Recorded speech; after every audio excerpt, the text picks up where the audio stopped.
Et bonjour à toutes et à tous. Où est allé le consommateur? L'Office hollandais des fleurs fait une étude des consommateurs pour pouvoir les segmenter, donc disons d'avoir de différentes typologies de consommateurs pour mieux pouvoir s'adapter en point de vente, mais même en production et autres, à ces différents types de consommateurs.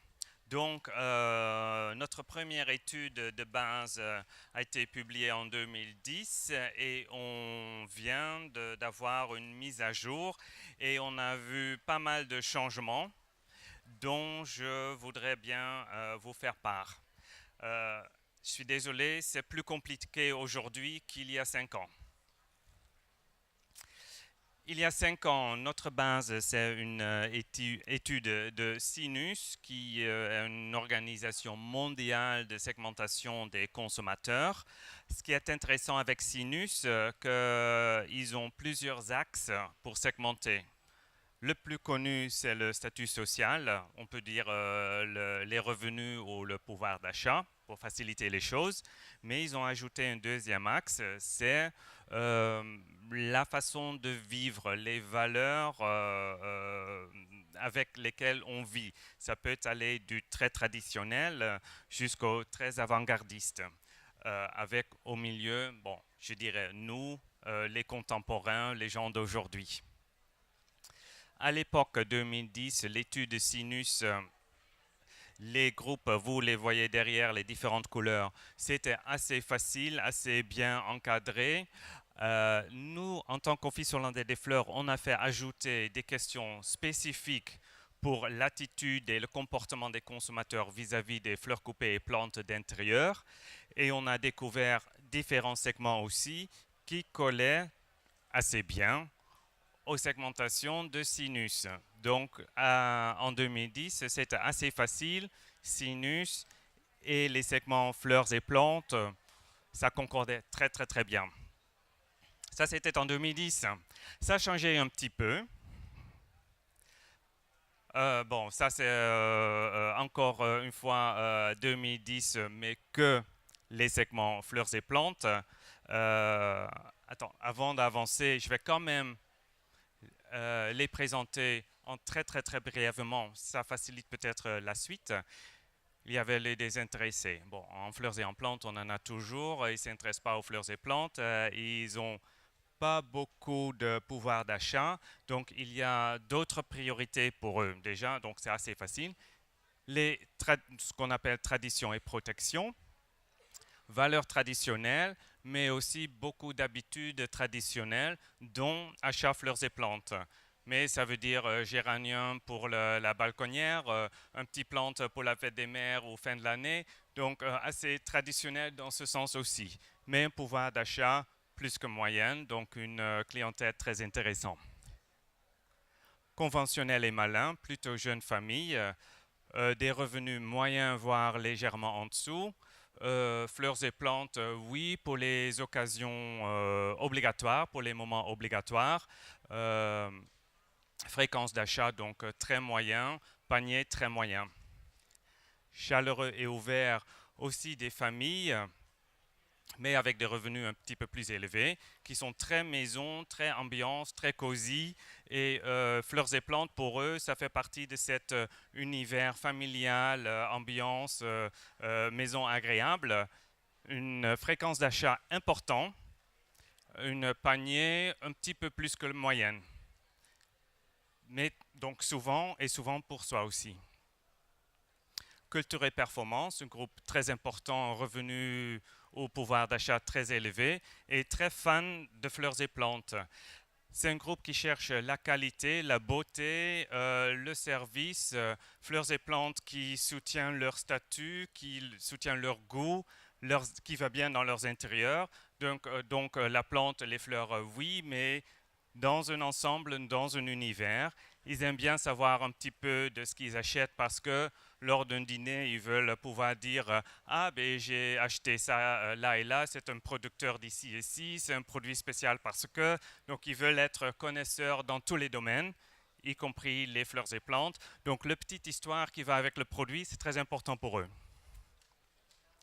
intellectuel et durable, revenu, pouvoir d'achat assez élevé, une population très critique envers le monde, la façon de vivre, tout ce qui est écologie, durabilité, etc. C'est très important pour eux. Et pas parce que c'est un centime plus cher qu'ils achètent plus, non, pour eux, c'est une conviction. Donc en fleurs coupées, ils sont des petits acheteurs. En plantes, un petit peu plus parce que c'est un petit peu plus durable peut-être. Mais ils ne sont pas de gros consommateurs parce que les plantes, ils entretiennent bien, donc ça ne meurt jamais. Ils ne font jamais de rachat de produits. Donc, disons, relativement faible consommateur en fleurs et plantes, même si la nature, c'est un univers très important pour eux. Et finalement, individualisme et performance. Jeunes carriéristes, des revenus pas encore très très élevés. Fleurs et plantes, ça ne les intéresse pas vraiment, sauf si c'est quelque chose d'exceptionnel, qu'il arrive avec quelque chose que tout le monde dit « Waouh, tu as trouvé ça où? Et j'ai jamais vu ça. » Donc, vraiment quelque chose d'exceptionnel. C'est important pour eux. Comme je disais, ça a changé un petit peu. Je reviens à Sinus, donc l'étude de base, qui, côté gauche, c'est à peu près pareil. Je n'entre pas dans le détail parce qu'on va voir ça tout à l'heure. Mais à côté droite, ils ont dû ajouter plusieurs segments parce que le consommateur est devenu un petit peu plus compliqué. Disons, tout ce qui est traditionnel ou plus ou moins traditionnel est resté plus ou moins traditionnel. Tout ce qui est moderne, voire très moderne, voire avant-gardiste, c'est plus morcelé encore qu'avant. Ça veut dire quoi pour nos consommateurs des fleurs et des plantes? Je me suis dit, je vais prendre l'exemple le plus facile, le désintéressé, parce que le désintéressé, c'est toujours le désintéressé et sans doute, c'est toujours le même groupe. Bon, désintéressé, il était là. Dans Sinus, étude 2015, ce que eux ils appellent les intellectuels, ils ont découvert que là, il y a un très grand groupe aussi qui sont parmi les désintéressés des fleurs et plantes. Ce qui est assez étonnant. On peut dire qu'avant, c'était l'intellectuel et durable qui était très nature. Ça a changé complètement. On ne sait pas encore exactement pourquoi le désintérêt en fleurs et plantes, mais on pense qu'ils font des raisonnements et des choix assez radicaux en disant fleurs et plantes, c'est pas mon style de vie, ça va pas avec moi, donc je ne veux pas.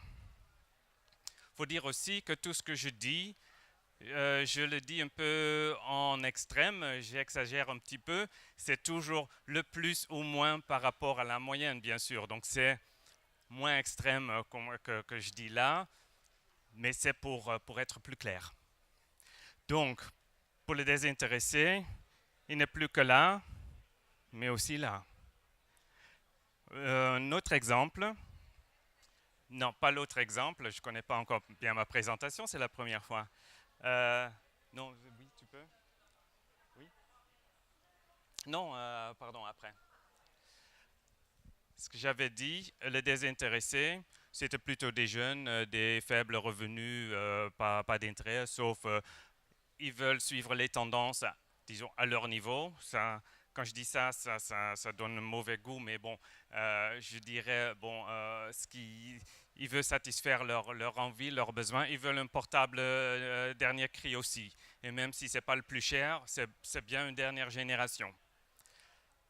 À ce groupe-là s'ajoute du coup un groupe de personnes un peu plus âgées, avec des revenus élevés, mais ça, quand même sans intérêt aux fleurs et plantes.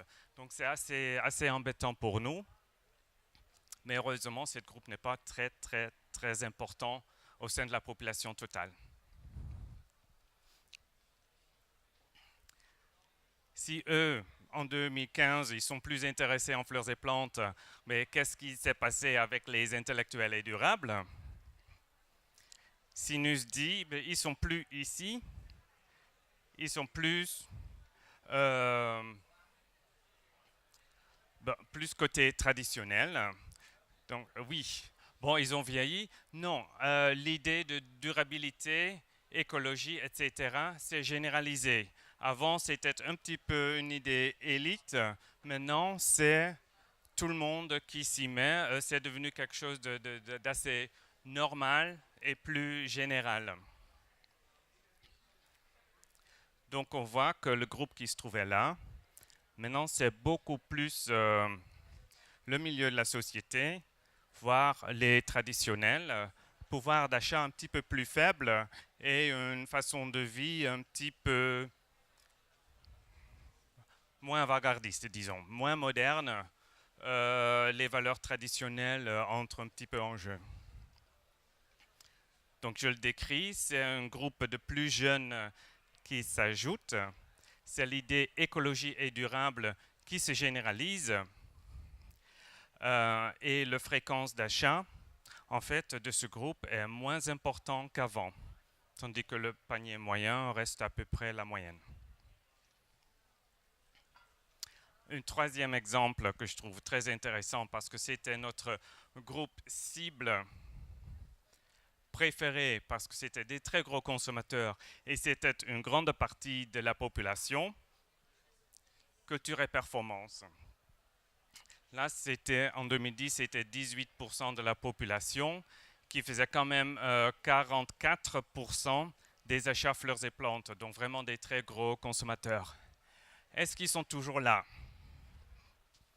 Sinus nous dit, mais une partie est restée en place, mais l'autre partie qui était là s'est glissée plutôt vers un côté vie plus moderne, si on veut dire, mais avec des revenus moins importants. Donc, dans notre tableau, ça fait ça. Ce petit parti-là reste en place. Il y a l'autre partie là qui glisse plutôt vers cet endroit-là, au milieu de la société. Et comme ça, on voit des mouvements de tous ces groupes de consommateurs. Pour culture et performance, on voit qu'il y a des plus jeunes qui s'ajoutent à cet segment. Le pouvoir d'achat un petit peu plus faible qu'avant, mais la fréquence d'achat et le panier moyen restent très importants. La durabilité aussi dans ce groupe, c'est devenu une valeur presque de base. Là, on va remonter de partout. Tradition et protection, très sympa aussi à voir. C'est devenu quelque chose de bien plus important. Je parle bien des valeurs, disons, de tradition, la sûreté, les obligations envers de la société. Donc, toutes ces valeurs, disons, bon, on peut dire traditionnelles, on voit qu'un grand groupe des revenus moins élevés, mais qui sont plutôt contemporains, adhèrent à ces valeurs aussi. Mais aussi une partie des revenus très élevés dans un style de vie plus moderne. Donc, ces valeurs se sont répandues énormément. Ce n'est plus le petit côté des personnes traditionnelles, mais les valeurs se sont répandues vers d'autres parties de la population dans notre société. Bon, toujours un petit peu les plus âgés. Il y a moins de jeunes qui adhèrent à ces valeurs tradition quand même. Mais on voit qu'avec cette répartition, le pouvoir d'achat a bien baissé. Mais cette idée de sécurité, les valeurs traditionnelles, s'est répandue quand même beaucoup dans toute la société. Conventionnel et malin, disons les jeunes familles d'il y a 5 ans qui cherchaient surtout les prix parce qu'avec les revenus et les charges, ils ne pouvaient pas trop dépenser à des produits, disons, inutiles, si on peut dire. Ils sont où? Ça a complètement éclaté. Le prix maintenant est cherché par, bien sûr, ceux qui ont peu de revenus ou peu de pouvoir d'achat, mais également par une partie de la population qui a quand même pas mal de pouvoir d'achat, pas mal de revenus, mais qui du coup cherche quand même aussi le petit prix. Et c'est pas que le style, disons, actuel, mais donc aussi plus traditionnel et même plus avant-gardiste. Donc ce groupe-là, c'est complètement éclaté et c'est très difficile de dire, mais vous êtes dans ce segment, c'est un peu partout dans la société. Oui. Bon, je l'ai déjà dit, il y a des plus âgés qui s'ajoutent, des familles avec enfants plutôt aisés. Avant, c'était plutôt contemporain, maintenant c'est même traditionnel, voire presque avant-gardiste. Bon, de tout partout pour ce groupe-là. Chaleur et ouvert, c'est le petit famille, disons, cosy, qui veut une maison pleine d'ambiance, qui achète des fleurs, des plantes plutôt par impulsion parce que c'est sympa à la maison. Ils sont où? Ils sont éclatés également un petit peu plus à gauche et à droite. Vers le plus moderne et un petit peu plus classique, avec des revenus généralement un petit peu moins élevés. Donc, un éclat en âge aussi, en pouvoir d'achat, ce qui donne un pouvoir d'achat moyen si on combine bien les choses, contemporain voire moderne, et on touche presque aussi au classique, comme on a vu. Fréquence d'achat par rapport à 2010 a quand même augmenté un petit peu pour ce groupe. Dernier groupe, individualisme et performance. Donc, ils sont allés où? S'ajoute un pouvoir d'achat plus élevé, toujours dans le très moderne, voire avant-gardiste, mais aussi un peu plus dans le contemporain, toujours à ces revenus moyens, voire légèrement au-dessus. Dans sa globalité, on peut dire que le pouvoir d'achat de ce groupe-là a augmenté un petit peu. Avant, c'était presque que des jeunes carriéristes. Maintenant, c'est des cadres plus confirmés, mais qui veulent encore plus, donc avec plus de pouvoir d'achat. Donc, ce n'est pas que des avant-gardistes, mais aussi les early adapters, ceux qui suivent de près. Et on voit que la fréquence d'achat et le panier moyen de ce groupe a augmenté. Ça donc quoi si on mélange de tout? C'est là où le consommateur est allé en 5 ans. Donc ça, c'est assez impossible de s'en sortir ou de tirer des conclusions. Il faut d'autres informations. Bon, on a d'autres informations, heureusement. Là, sur le petit tableau de sinus, j'ai fait un peu le même truc pour dire que c'est impossible de s'en sortir si on prend que ça. Mais il y a donc d'autres informations qui sont très importants également. Mais voilà les groupes, les différents segments. C'est quelle partie de la population déjà? C'est intéressant de savoir. Plus intéressant encore, ils font quoi en tant qu'achat fleurs et plantes? Il en sort qu'il y a 3 groupes, disons, assez importants dans notre société. Le plus important, je suis désolé, c'est les désintéressés. Il y a 10 ans, 17%, maintenant, aujourd'hui, 25%. Ils ne sont pas intéressés par nos produits. Ensuite, il y a conventionnel et malin, qui a augmenté de 15% à 22%, qui est devenu assez important, et individualisme et performance, qui est resté à peu près stable. En tant qu'achat fleurs et plantes,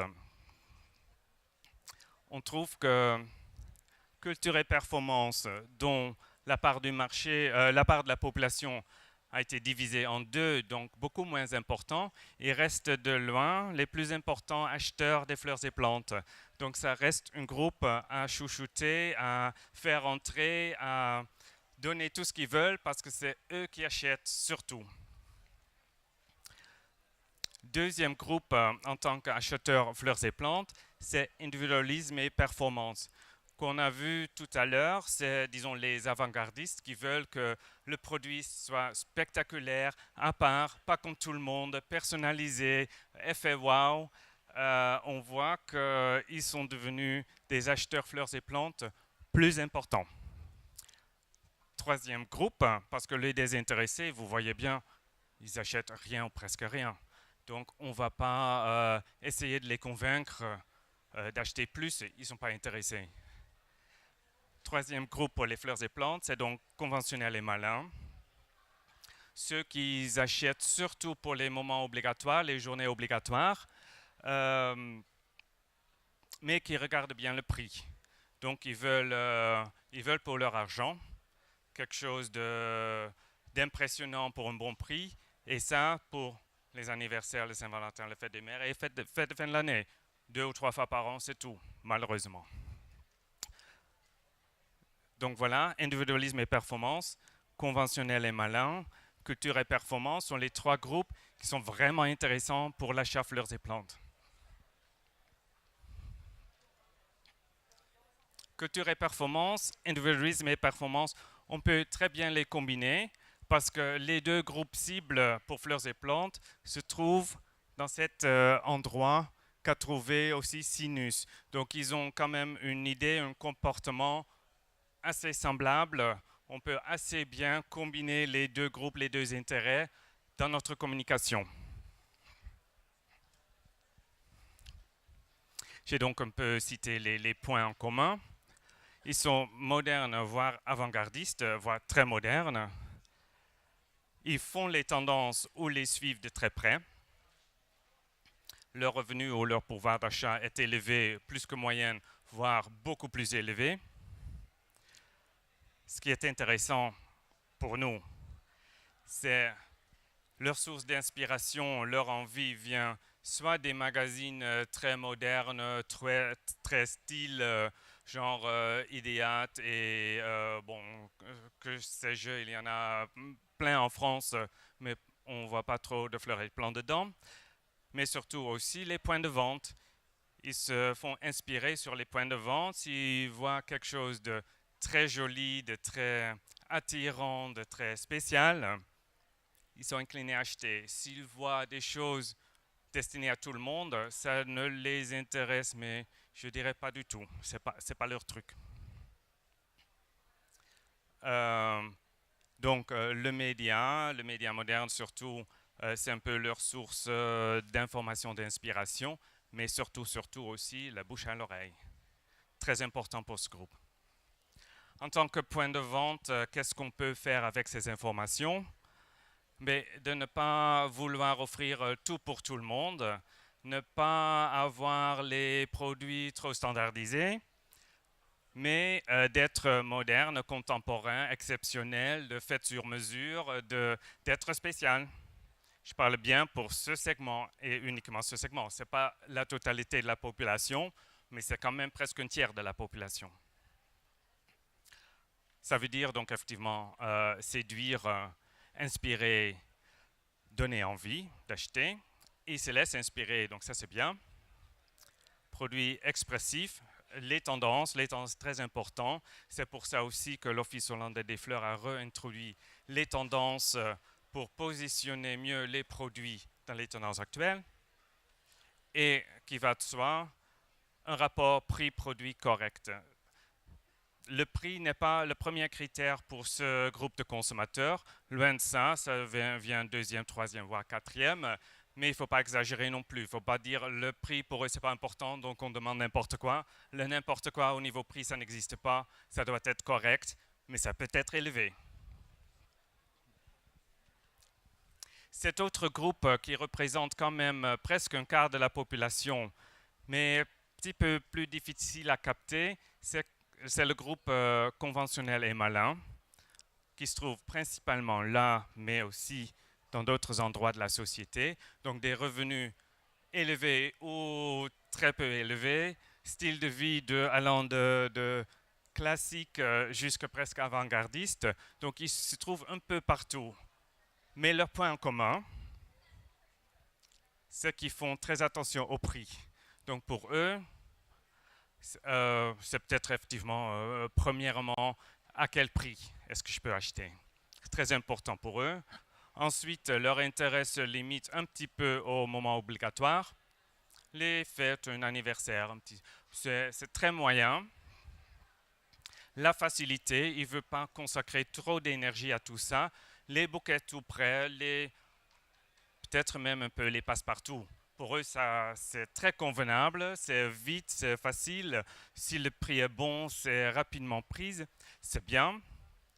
Pour le style, bon, c'est presque ça, c'est un peu l'élément le plus difficile. Ça peut aller du assez classique jusqu'à la assez moderne. Ça dépend un peu de son point de vente du coup. Donc, pour son point de vente, et là, j'insiste quand même à dire que c'est très difficile, voire impossible de faire les deux à la fois. Le segment qu'on a vu tout à l'heure qui demande des choses très spéciales, très uniques, très services, très sur mesure, et ce groupe-là qui cherche rapidité, facilement d'accès, une image d'être abordable, parce que quand je parle prix, vous savez comme moi, si j'annonce 5 euros en grand comme ça sur un fond jaune, ça fait moins cher que 5 euros doré sur un petit panneau noir. Donc on parle bien prix, mais aussi impression de prix. Votre magasin, le point de vente, peut donner une impression d'être très accessible et très abordable, tout simplement par le choix de la communication et des couleurs. Donc il s'agit bien de prix, mais aussi image de prix. Produits prêts à la vente. Donc là, oui, les bouquets tout prêts. Donc du coup, un petit peu, disons, goût moyen qui passe pour tout le monde. Ça passe très bien. Et n'oubliez pas l'abondance lors des fêtes et les moments obligatoires. Et c'est vrai que ça représente parfois un petit peu de risque. Mais moi, ça me fait mal au cœur que j'entends des fleuristes qui disent pour le Saint-Valentin, ben, j'ai acheté des roses, mais à 16 heures, j'en avais plus parce que finalement, j'ai mieux vendu que prévu et je n'ai plus. Et c'est par peur, effectivement, d'acheter, par peur de présenter, par peur de montrer l'abondance lors de ces moments phares qu'on perd pas mal de ventes aussi. Donc ça, c'est un peu le risque. Et surtout pour ce segment-là, c'est presque les seuls moments qui vont acheter. Donc là, il faut, si on sert ce segment, il faut servir en abondance lors des moments obligatoires.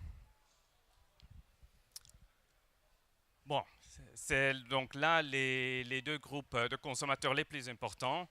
Je vais terminer, après toute cette théorie, avec quelques images parce que c'est toujours plus joli. Et comme je vous ai dit, nous avons repris donc les tendances du moment.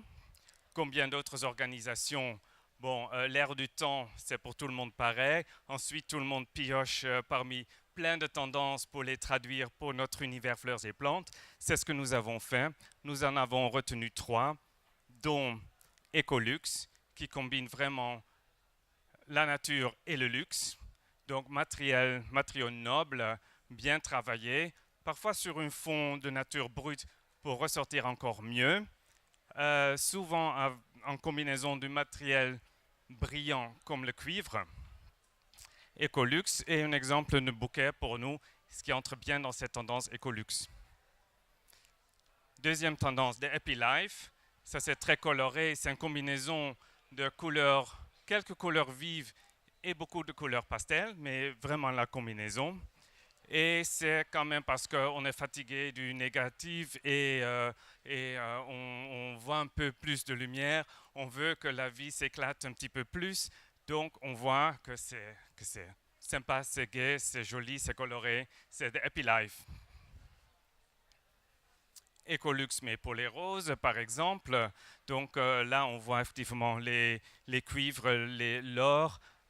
En produit, c'est pas nécessairement le plus cher, mais la façon de présenter fait que ça entre dans cette tendance, ça donne envie aux groupes qui sont dans ce style-là. Et puis Life pour les plantes.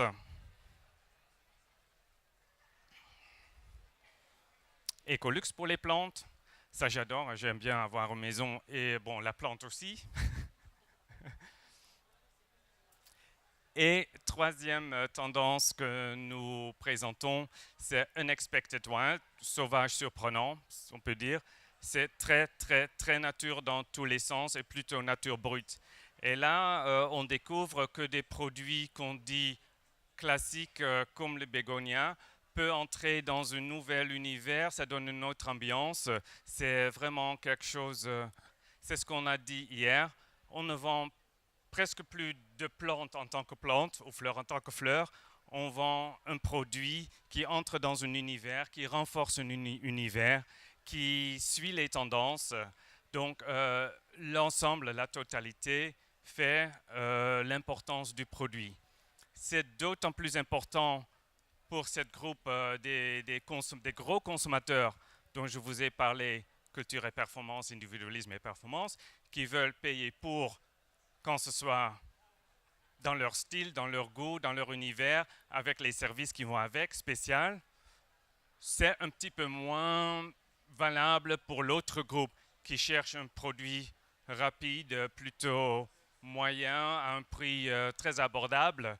Donc, là aussi, tout dépend un peu du groupe qu'on choisit à servir pour dire qu'est-ce que je fais, est-ce que je suis les tendances, quel niveau de prix, quel produit, etc. Donc, c'est pas toujours facile parce que le consommateur change tout le temps, mais il faut essayer de suivre et il faut essayer de faire des choix parce que le pire, dans la plupart des cas, c'est de vouloir faire tout pour tout le monde et que personne ne s'en sort et ça n'intéresse personne. Et du coup, on rate pas mal de ventes. Mais voilà le consommateur entre 2010 et 2015 et je vous remercie.